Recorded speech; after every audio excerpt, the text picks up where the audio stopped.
Uma coisa a gente tem que admitir, o mangá de Boruto nos últimos meses está muito frenético, com acontecimentos bombásticos como a morte e a ressurreição do protagonista, destaque para outros personagens e informações relevantes sobre a própria trama, e o capítulo 69 não foi diferente, tendo sido um capítulo muito acima da média, onde tivemos muita coisa acontecendo ao mesmo tempo, e por conta disso, alguns detalhes e pistas podem ter passado desapercebido. Seja uma curiosidade, pistas sobre o futuro e até mesmo pontos que podem indicar alguma coisa. Por isso, no vídeo de hoje, eu vou estar trazendo 5 detalhes desse capítulo que você pode não ter percebido ou se ligado. Então, se for novo, se inscreva no canal, deixe o like porque isso ajuda muito e também ative as notificações para não perder os próximos conteúdos. Mas indo direto ao primeiro detalhe desse vídeo, temos as vítimas e os segredos da habilidade da Eida. Cara, uma parada que eu acho que foi um grande acerto desse capítulo foi a entrega de mais informações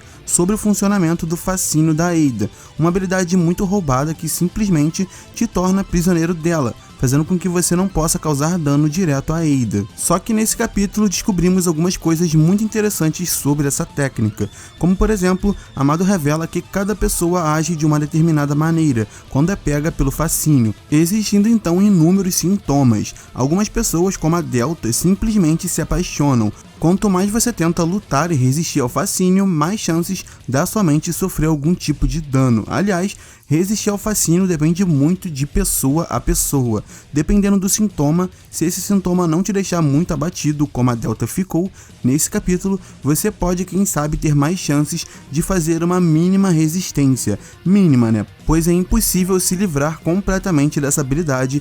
No caso, o Shikamaru chegou a fazer uma resistência e até pegou a Eida com possessão das sombras, fazendo com que a gente descubra pela própria Eida que ataques que não a causam dano direto, como a técnica do Shikamaru, pode sim atingi-la. No entanto, isso depende muito, pois você precisa ser capaz de tentar fazer algo. Como acabei de mencionar, a Delta, por exemplo, não conseguiria, pois ela ficou completamente apaixonada pela Eida, já o Shikamaru não, o que me leva a um outro ponto interessante, que é o possível motivo disso acontecer, de algumas pessoas se apaixonarem por completo e outras, apesar de ficarem na mesma situação de vulnerabilidade, não. Pois o Amado cita que pessoas simples como a Delta são mais vulneráveis. No caso, nesse capítulo a Delta ficou tão apaixonada que permaneceu imóvel, diferente do Shikamaru, que conseguiu manter um discernimento e julgamento mínimos diante da Eida, usando até a possessão das sombras. Já a Delta não conseguiria tentar nada, e levando em conta esse comentário do Amado, pensa que talvez pessoas de mente fraca, pessoas simplórias, vamos dizer assim, tenham mais chances de ficarem vulneráveis ou apaixonadas ao ponto de nem conseguirem se mexer diante da Eida, que foi o caso da Delta, que é apenas uma construção do Amado. Já o Amado e o Shikamaru, que são os gênios, conseguiram dialogar e até raciocinar diante dela, demonstrando talvez que pessoas com uma mente muito mais complexa que as outras, mais desenvolvidas e até inteligentes, podem ter maiores chances de suportar o fascínio, não conseguindo se livrar, isso é impossível, mas não ficando como, por exemplo, a Delta ficou imóvel. Isso, claro, é só uma possibilidade. A própria explicação dada pelo Amado sobre o fato de pessoas diferentes terem diferentes sintomas já serve como uma explicação para isso. Aliás, um comentário interessante nesse capítulo é quando é confirmado de fato que o fascínio da Eida dura para sempre. No caso, uma vez que se é pego, é impossível de escapar até a morte. Já desconfiávamos disso, mas agora é totalmente confirmado. E se a gente pega as pessoas conhecidas que foram pegas pelo fascínio da Eida, Delta, Shikamaru e Amado são as vítimas de número 4. E eu sei que pode parecer confuso, mas eu explico. Não dá para saber quantas pessoas a Eida já pegou com o fascínio. Obviamente, esse número é muito grande, já que só dela estar num local, todas as pessoas presentes já estão sob o efeito da sua técnica, então esse número deve ser muito grande. Só que de personagens conhecidos no mangá temos 7, sendo os últimos 3, a nova Delta, o Shikamaru e o Amado, pegos de uma só vez. No caso do Amado, provavelmente ele já foi pego muito antes, pois esse capítulo deixou claro que nem ele era capaz de evitar o fascínio. Então, como ele já conviveu com a Eida anteriormente, assim como toda a organização Kara, provavelmente todos, com exceção do Jigen, foram pegos, mas eu tô levando em consideração só os que foram citados e mostrados pra gente no mangá, beleza? Cronologicamente, o primeiro conhecido é o Boro, já que quando Code encontra Ada no capítulo 57, é confirmado que ele foi pego pelo fascínio da Ada, se tornando seu prisioneiro e não cumprindo a ordem do Jigen e a descartando. Na realidade, ele a preservou. Depois, sabemos que o Bug também foi pego, sendo a segunda vítima conhecida na cronologia. Code teve o mesmo destino ao libertar a personagem, e agora, quando ela chega em Konoha, Delta, Shikamaru e Amado são pegos. A Delta atacou primeiro e nitidamente foi a primeira que vimos o efeito escancarado da técnica da Ada. Depois veio o Shikamaru e o Amado, mas como foi tudo no mesmo local e os sintomas da Delta foram bem mais evidentes num primeiro momento, até porque ela tentou ferir a Ada, então tô colocando os três no mesmo balaio, já que a partir do momento que a Ada chegou no laboratório, todos já estavam sob efeito do fascínio e condenados. Então, Boro, Bug, Code, a nova Delta, Shikamaru e Amado são os personagens conhecidos a serem pegos pelo fascínio da Ada, que foram confirmados e mostrados, citados até o momento no mangá.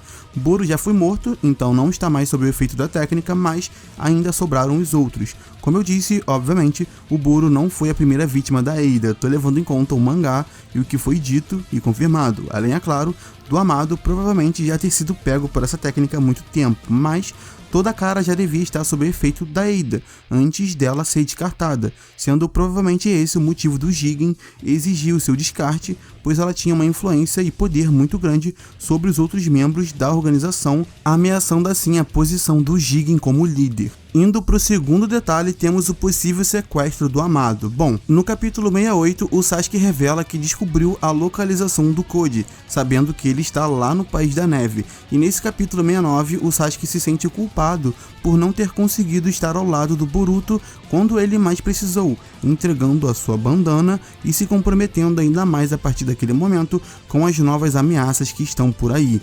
E com a proposta do Shikamaru e a possibilidade da Ada aceitar, justamente por nunca ter confiado totalmente em Code e pela chance de se aproximar do Kawaki sem a resistência da vila, ela poderia mudar de lado, o que deixaria Code num beco sem saída. Sendo assim, a sua única alternativa seria capturar o Amado e voltar para a base, já que ele não pode enfrentar a Ada por conta do fascínio, e caso Shikamaru permita que os reforços cheguem ao local, aí ele realmente não teria o que fazer. Sendo assim, a única chance do Code seria levar o Amado para um local afastado para conseguir pressioná-lo ao ponto de liberar os seus limitadores. E com Sasuke sabendo da localização dele e a Ada, quem sabe, mudando de lado e sabendo onde o Code está, poderia ser iniciada uma corrida pela cabeça do Amado, já que provavelmente essa descoberta do Sasuke sobre a localização do Code não foi à toa e ele provavelmente terá mais destaque pelo que foi deixado claro. Juntando tudo isso com a forte possibilidade da Ada mudar de lado, o Code não teria outra opção a não ser fugir com o cientista, já que ele não teria outra oportunidade como aquela de novo. Aliás, caso a Ada mude de lado e o Code fuja, ela também ficaria preocupada com o Daemon, que estaria lá, sendo mais um motivo para a gente ter uma caça ao Code e ao Amado. Em terceiro, temos o possível motivo da revolta e saída do Kawaki da aldeia. Estamos percebendo que o Kawaki está começando a mudar e se tornar mais frio. Desde que matou o Boruto, ele tem tido um comportamento um pouco suspeito, como por exemplo quando ativou seu Doujutsu, quando Naruto precisou sair do quarto para ir até onde a Ada estava. Naruto teve uma conversa bem direta com o Kawaki, reiterando que ele pertencia a Konoha. E sabemos que o garoto sempre teve dificuldades em se adaptar e ser aceito na vila. Vimos isso em capítulos anteriores e até o Sasuke comentou sobre a fama do Kawaki entre os civis. E o fato dele nunca conseguir de fato se sentir preenchido vem de um forte abuso que ele sofreu do Jigen, que constantemente reforçava que o Kawaki não tinha valor e que jamais teria seu vazio preenchido, sendo um simples receptáculo com o propósito de abrigar a sua alma. Só que o Kawaki estava conseguindo formar novos laços, fazendo novos amigos e começando a se sentir parte de Konoha, mas isso tudo pode ir por água abaixo quando os amigos do Boruto e quem sabe o resto da aldeia descobriu o que ele fez. A Sumire acabou descobrindo isso e provavelmente irá contar aos amigos do Boruto. como a Sarada e o Mitsuki, esse último que confirmou não saber o que faria caso alguém tentasse matar o Boruto. Imagina quando ele descobrir que o Kawaki tentou fazer isso. Devido ao foco que estão dando para essa ação do Kawaki de ter matado o filho do Hokage, algo que o Sasuke comenta, e o Shikamaru desde a batalha na floresta mostrou muita preocupação, agora com Sumire descobrindo, é provável que esse acontecimento comece a se espalhar pela aldeia e o Kawaki se sinta cada vez mais reprimido, se sentindo novamente sozinho e vazio, com provavelmente só o Boruto defendendo. Boruto esse que, apesar do forte sentimento que o Kawaki tem por ele, pode começar a ser, quem sabe, um alvo pro próprio Kawaki, visto que ele mesmo diz no capítulo 67 que eliminaria qualquer um que ameaçasse o Naruto, e com o renascimento do Boruto, o Kawaki pode julgar que ele é uma ameaça constante ao Naruto, podendo tentar matá-lo de novo, provando o que o Amado disse dele lá no capítulo 61, que seu amor pelo Naruto era na verdade uma obsessão, uma loucura. E essa loucura está se tornando cada vez mais real, já que o Kawaki está se tornando mais frio e admitindo que eliminaria quem fosse para proteger o Naruto, sendo algo que até o Shikamaru comenta, a frieza do Kawaki ao fazer o que ele fez, dando para perceber que o Kawaki pode começar a mudar agora que recebeu o karma novamente. Lembrando que mesmo caso os amigos do Boruto fiquem contra o Kawaki, ao descobrir o que ele fez, ele precisaria ainda assim se decepcionar de alguma maneira com o Naruto para de fato abandonar Konoha, e isso pode ocorrer caso o Kawaki leve tudo para o extremo e tente matar o Boruto, para que assim o Naruto não corra mais risco de vida, o que faria o Naruto repreender logicamente o Kawaki por ele estar fazendo o que fez anteriormente novamente com seu filho, fazendo então o Kawaki se decepcionar com a pessoa que ele mais admira, já que ele estaria fazendo isso pelo bem do Naruto. O fato é que existe grandes chances dos primeiros indícios da revolta do Kawaki estarem presentes já nesse capítulo 69. Indo para o quarto detalhe, temos Delta sendo filha de Amado. Com o lançamento desse capítulo, ficou praticamente comprovado que a Eida não é filha do Amado, pois ele foi pego pelo fascínio, e se fosse pai da Eida, isso não aconteceria, pois a técnica não funciona com parentes de sangue.